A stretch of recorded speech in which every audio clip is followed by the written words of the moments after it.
Time is just gone 8:57 as we continue with the broadcasts this morning. We're going across to be joined by the DA's KZN spokesperson on education. We're talking about the Bella Bill. KZN stakeholders left in the dark as public participation venues remain unknown. And to unpack what some of these issues are and why the opposition to the Bella Bill, we're joined by Dr. Imran Keeka. Dr. Imran, assalamu alaikum wa rahmatullahi wa barakatuh and welcome. Walaikum salam wa rahmatullahi wa barakatuh, Brother Inayat. I hope you and all of the listeners are keeping well, Alhamdulillah.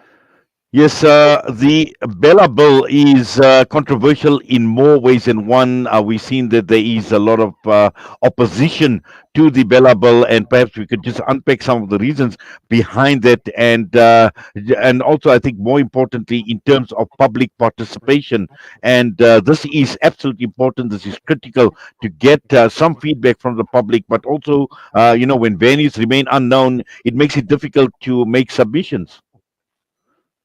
Indeed, Brother Inayat, the public participation process is absolutely crucial. It is a constitutional requirement, and more importantly, it is a constitutional right for people to make their voices heard.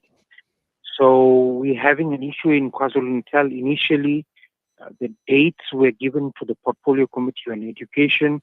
However, the venues were obscure.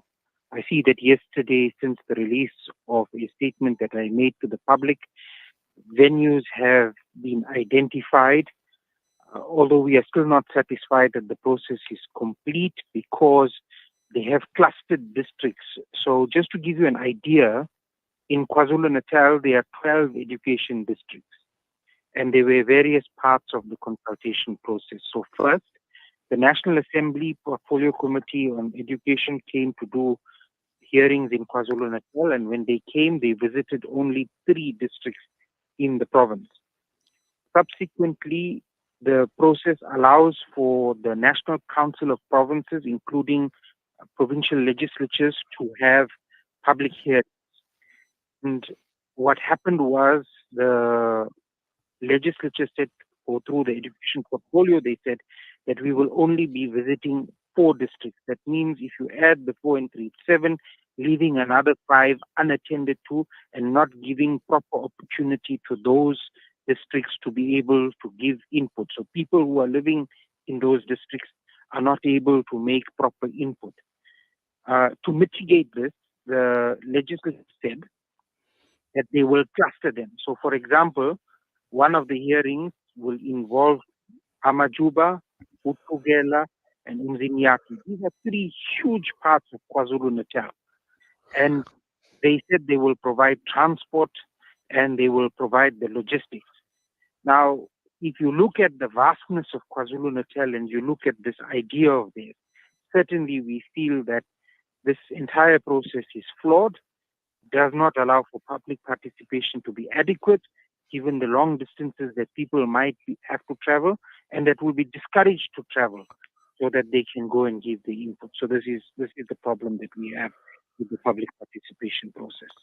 Yes, and also I think when one tries to unpack the reasons as to why the Bella Bill is being opposed from certain areas, and it speaks to a number of issues. Whether we're talking about admission policies, we're talking about the power in the hands of ministers, the centralization of power, the regulation of homeschooling sector, and we know with what is playing out in the education sector, the whole LGBTQ agenda obviously is playing out to this as well. And I think there are some serious concerns that even with regard to homeschooling. So if we think that we don't want to expose our learners, our children, into government schools, into state schools, which other schools at the end of the day, wherever, whatever policies, whatever they are promoting in terms of certain of their value systems.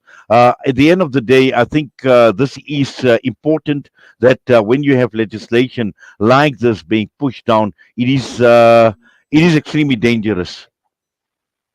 Yes, homeschooling indeed has several benefits.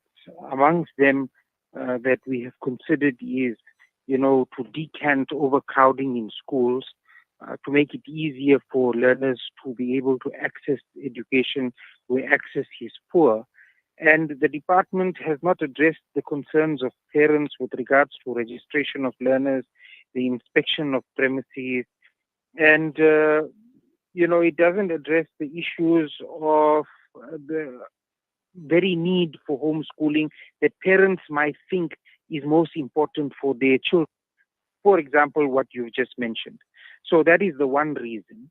The other reason, of course, as you mentioned, is language policies. And we believe that school governing bodies must be able to make up these policies for their schools in consultation with the schools rather than the opposite, where, as you said, it's centralized, where the minister and HOD of a department, head of department, will be responsible for taking these decisions and taking it out of the hands of the school where it currently lies. So basically, it will be emasculating these school governing bodies. Admission policies, again, is a problem because it disempowers school governing bodies to determine who should be admitted to their schools and how. We've covered the centralization. Particularly, it might affect special needs schools. So where learners have special needs, these will be, the entire process there will be absolutely detrimental. And also, we believe that they will be making grade R compulsory. Now, if you're making grade R compulsory, right now, as I'm speaking to you, I'm standing at an early childhood development center or a creche in a very rural part of KwaZulu Natal. It is institutions like this that will be affected.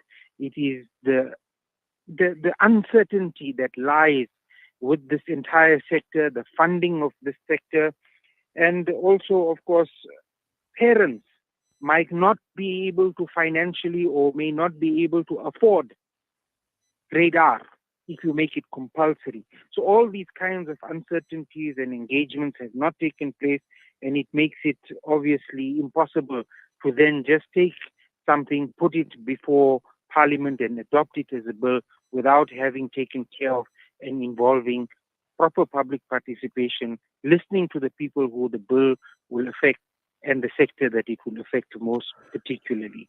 So these are our 5 reasons why we are indeed opposed as a party. And we're saying that if it proceeds in the manner in which it is proceeding, we believe that the processes will be flawed and certainly will be able to drag this matter even to the highest court in the land to oppose it if government or if the ANC does not see sense in our opposition. Yes, and also I think two other things, and I've actually been reading quite a bit about this that seem to be cropping up in relation to the Bella Bill and how this bill is actually viewed with regard to certain issues. The question of abortion comes in, the question of comprehensive sexuality education actually comes in. Now, these are issues that have raised many an eyebrow, and to see in terms of the Bella Bill and how this bill actually, although it doesn't speak directly to certain issues, but again, in terms of how this bill is, yeah, or how this bill stands up to other pieces of existing legislation, at the end of the day, in terms of the rights of learners, as enshrined by the Bill of Human Rights, the Children's Act, our Bill of Health, all of this obviously is being talked about at this point in time. So there is a lot that one actually needs to still understand and to unpack as far as the Bella Bill is concerned. I would agree with you that there are several other areas, for example, in early childhood development, permissions for health care that are provided for in the Children's Act, the National Health Act. There is this misconception that this particular bill will, how can I put it, empower schools to dispense birth control pills, for example, and things like that. I don't think that the bill does venture into that area. And definitely there are gray areas that still need to be discussed in the bill that are very concerning. But it is precisely for this reason that we believe that parents must be able to come to the public hearings, make their voices heard, and raise whatever concerns they have. So these are the kinds of things that are being neglected through this process, particularly in our province. One of the principal reasons why public participation is inadequate in KwaZulu-Natal is that the legislature is citing that committees have run out of money to be able to have meaningful public participation. Now, this is no fault of the parents or those that want to come there. This is the fault of bad spending trends in government, and that is depriving citizens of coming and saying precisely what you are saying and hearing the responses either from government or taking it into consideration when uh, these things are happening. So in KwaZulu Natal, we have already publicized a timetable and venues, and we encourage everybody to come out in their throngs and in their numbers to oppose this bill for the very reasons that you cite and to voice your concerns. If you are unable to do so, in the media, an email address has been provided, and I'm very happy to send that to you, where you can send these objections. I'm also happy to receive it myself if I have to, and then forward it on to the relevant person in the portfolio committee, who is the committee secretary, to ensure that meaningful public participation in the written form is also accepted by the committee and considered during our deliberations. So once the process is complete, probably by the end of February, we will sit as a committee to then not only consider the submissions that have been made, but also to take a decision party by party on our vote with regards to this bill. I can tell you right now that we will not be voting in favor of it. Well, Jazakallah khairan for that, Dr. Imran Keeka, and for taking time out talking to us this morning. We wish you all the best, inshallah. And as always, we appreciate your time. Assalamu alaikum wa rahmatullahi wa barakatuh. Wa alaikum salam wa rahmatullahi wa barakatuh. Keep us in your du'as. Keep the ummah is in a difficult space. Keep everyone in the du'as. And may Allah Ta'ala make everything easy for us. Assalamu alaikum. I mean, Dr. Imran Keeka with us, DA KZN spokesperson on education. The time is just gone 9 minutes past 9. We're heading for the news side. Jedward standing by.